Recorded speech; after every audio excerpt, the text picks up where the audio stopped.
Because of the wonderful things he does. You ought to see the wizard, the wonderful Wizard of Oz.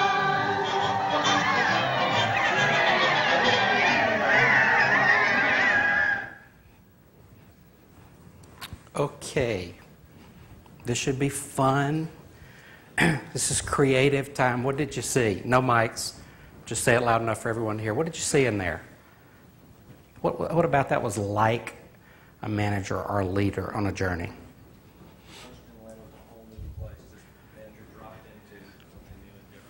Okay, so right at the beginning, the door opens, pretty clear, everything has changed, right? It does look like an exciting opportunity. Okay. Sorry? Curiosity? Curiosity, okay. Intellectual curiosity, yeah. Shifting perceptions, good versus bad. Okay. Shifting perceptions. Glenda could have done a lot more to help Dorothy, but she was a business consultant. She set direction. I saw her as more of the CEO running the company. She set direction, she told Dorothy what needed to be done, and then let her do it on her own. Okay, let's play with this for just a second. So Glenda the Good Witch, one person saw her as a business consultant, right? I have to look at my notes from last time. I think actually, last time somebody said a McKinsey consultant. But, we don't need to get personal here.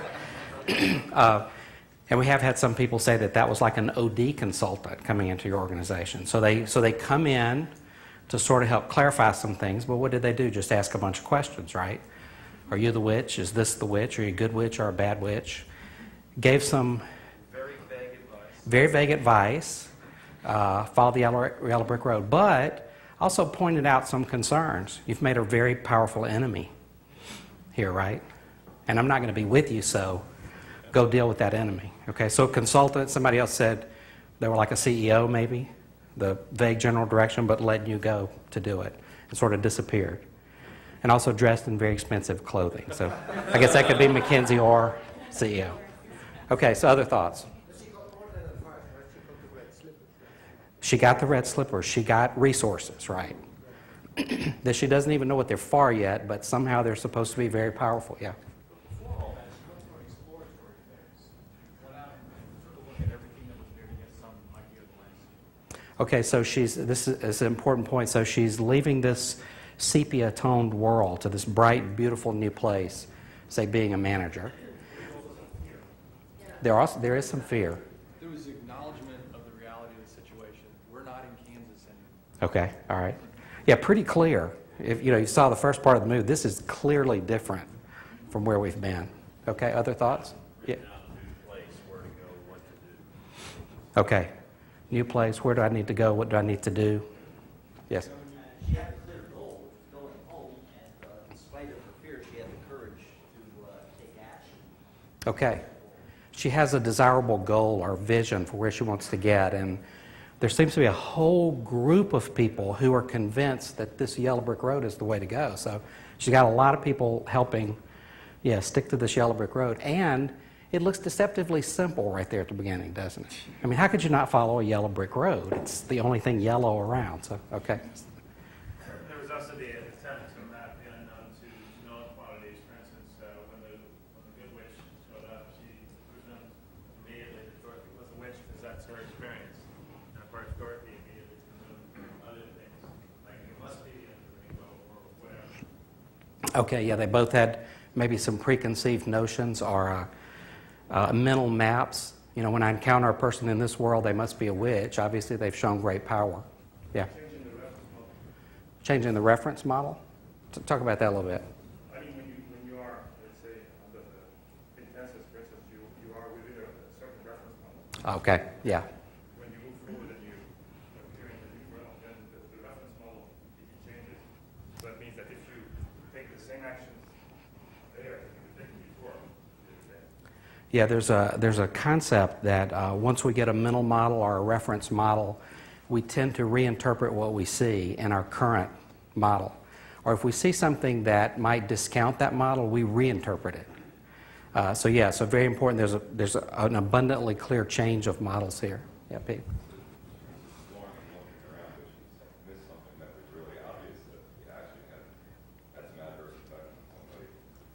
Okay.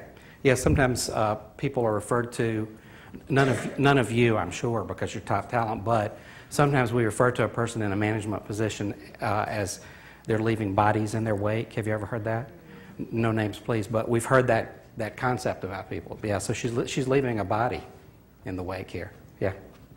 Well, I have the perspective here, manager so helpless. Like things are happening in such a random way. She killed the witch, accidentally. Right. Everybody think that she's great, staging a parade, So, yes, she has nothing to do with that, right? That's right. That's right. I don't think that she could have maintained that position of leadership if she hadn't transitioned to the intellectual curiosity and the confidence to follow the yellow brick road Okay. with little guidance. Okay, and also I think she showed a great deal of integrity in trying to say, it was an accident. I didn't really do anything here. Don't credit me with this. Now I know that probably some of us, again, no one in this room, but we probably know someone or have heard a story of someone who just happened to be in the right place at the right time, but took full credit for their brilliance of having made that decision or dropped that house on the Wicked Witch. But okay, yeah, Marty.